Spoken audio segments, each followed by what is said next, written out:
नमस्कार दोस्तों, Saanvi classes all exam में आपका स्वागत है। मैं विभा। आज हम क्लास 7 का भूगोल पार्ट 6 का अध्ययन करते हैं, वायु की गतियाँ।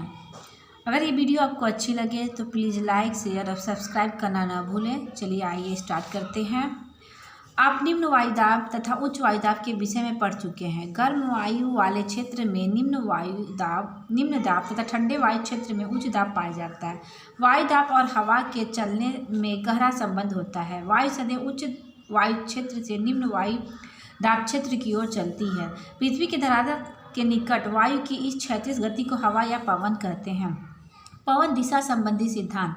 धरातल पर चलने वाली पवनों की दिशा वायु दाब में अंतर और पृथ्वी के घूर्णन गति द्वारा निर्धारित होती है। पृथ्वी के अपनी धुरी पर पश्चिम से पूरब घूमने के कारण, यानी पृथ्वी अपनी धुरी पर पश्चिम से पूरब की ओर घूमती है, कारण ही विक्षेप यानी मुड़ना हो जाता है। पवनों की दिशा में परिवर्तन लाने वाले इस बल को विक्षेप बल या कोरियालिस बल कहा जाता है।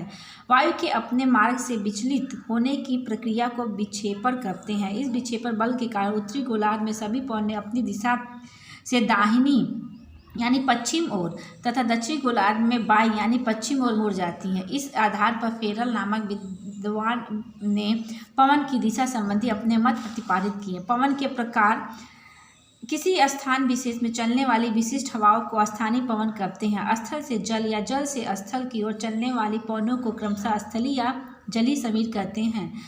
पवन जिस दिशा और जगह से शुरू होती है उसका नाम उसी दिशा के नाम पर पड़ जाता है। ऐसी पवन जो वर्ष भर एक निश्चित दिशा में चलती है उसे ग्रही पवन या स्थायी पवन कहते हैं। इसके विपरीत जिस पवनों की दिशा में मौसम के अनुसार परिवर्तन होता रहता है उन्हें मानसून या मौसमी पवनें कहते हैं। इन्हें दो वर्गों में रखा जाता है, सनातनी या अस्थायी या नियतवाही पवनें, अनिश्चित या अस्थायी या अनियतवाही पवनें। पवनों के प्रकार का स्क्रीनशॉट आप ले सकते हैं। अब हम इसका डिटेल पढ़ते हैं। अस्थायी या नियतवाही पवनें। इन पवनों की दिशा वर्ष भर प्राय समान रहती है, जिसका वितरण पूरे ग्लोब पर होता है। उसकी उत्पत्ति संपूर्ण ग्लोब के तापमान या पृथ्वी के घूर्णन से उत्पन्न उच्च वायुदाब तथा निम्न वायुदाब से संबंधित है, अतः इन्हें ग्रही पवनें कहते हैं। इनमें व्यापारिक पवनें, पछुआ पवनें, ध्रुवीय पवनें भी होती हैं। व्यापारिक पवनें यानी ट्रेड विंड किसे कहते हैं?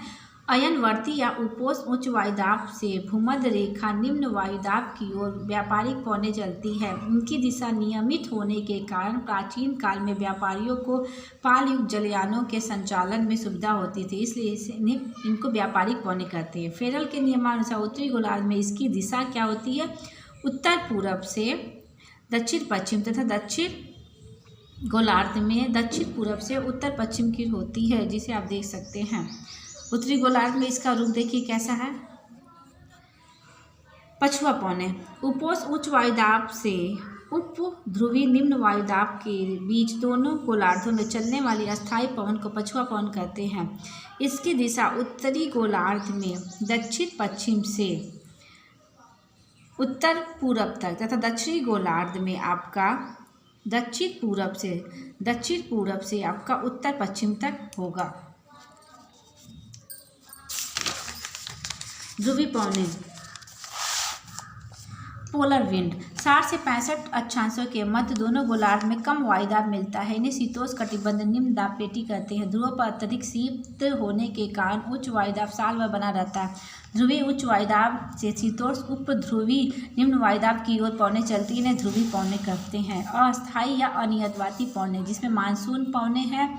इसका मानसून शब्द का प्रयोग उन पवनों के लिए किया जाता है जिनकी दिशा वर्ष में 2 बार परिवर्तित होती है।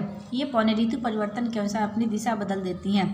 जैसे कि एशिया महाद्वीप में ग्रीष्म ऋतु और शीत ऋतु के तापमान में भारी विषमता पाई जाती है। तापमान की इस विषमता के कारण वायुदाब में भी परिवर्तन हो जाता है, इसलिए शीत ऋतु में पवनें स्थल से सागरों की ओर तथा ग्रीष्म ऋतु में सागरों से स्थल की ओर चलने लगती है। सागरों से चलने आने वाली अपनी आर्द्रता से भरी होती है, इसलिए ग्रीष्म ऋतु में भारी वर्षा होती है। इस ऋतु की पवनों को ग्रीष्म मानसून कहते हैं। हमारे देश में ग्रीष्मकालीन मानसून से अधिक वर्षा होती है। शीत ऋतु में ये पवनें स्थल से जल की ओर चलती हैं और वहाँ वर्षा कम होती है। स्थलीय या सागरीय समीर। स्थलीय सागरीय समीर मुख्य रूप से छोटे रूप में मानसून पवन की भांति होती है। इसकी दिशा 24 घंटे के अंदर में 2 बार परिवर्तित होती है। सागरीय समीर दिन में सागर से स्थल की ओर तथा स्थलीय समीर रात्रि में स्थल से सागर की ओर चलती हैं।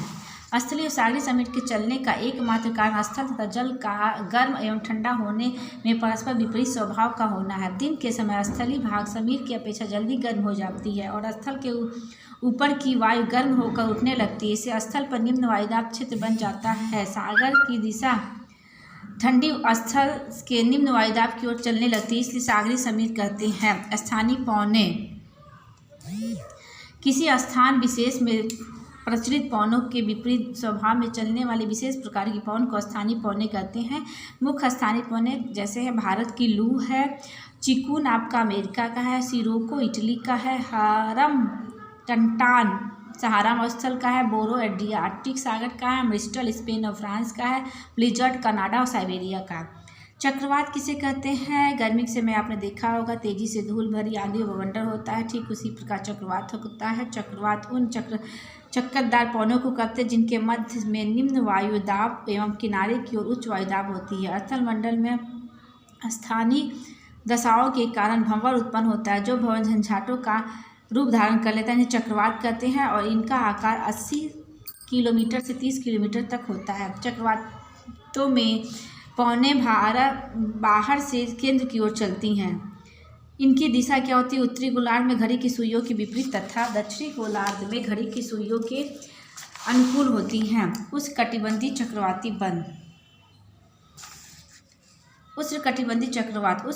चक्रवात पृथ्वी के उत्तरी और दक्षिणी गोलार्ध में 5 से 20 अक्षांशों के बीच होती है। भारत में बंगाल की खाड़ी से उत्पन्न चक्रवात, पश्चिमी बंगाल, ओडिशा, आंध्र प्रदेश, तमिलनाडु, अरब सागर से उत्पन्न चक्रवात, गुजरात, महाराष्ट्र राज्यों के समुद्र तटीय भागों को अधिक प्रभावित करती है। हमारे देश के कुल क्षेत्रफल का 8% भूभाग समुद्री तूफान या चक्रवात से प्रभावित है। ये मुख्य चक्रवात जैसे चीन सागर में टाइफून है, मैक्सिको की खाड़ी में टॉर्नेडो चक्रवात, उत्तरी अमेरिका में हरिकेन तथा बंगाल की खाड़ी में इसे चक्रवात कहते हैं। शीतोष्णकटिबंधीय चक्रवात 30 से 65 अक्षांशों के बीच दोनों गोलार्धों में आते हैं।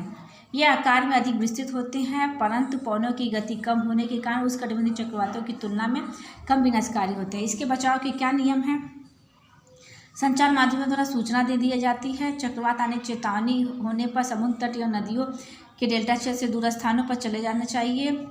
चक्रवात आने पर मकानों के ऊपर के टीन सेट उखड़ कर उड़ जाते हैं। दरवाजे और खिड़कियां बंद मकान के भीतर ही अतर रहे, बाहर न जाए। चक्रवात के कारण टूटे हुए पुल, भवन, पेड़, बिजली के खंभों, तारों को न छुएं।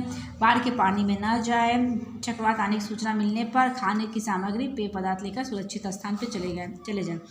प्रति चक्रवात क्या होता है? Anti cyclone. प्रति चक्रवात वायु की दिशा चक्रवात के विपरीत होती है। इसमें केंद्र में उच्च वायुदाब रहता है तथा बाहर की ओर वायुदाब क्रमशः कम होता है। इसमें पवन की गति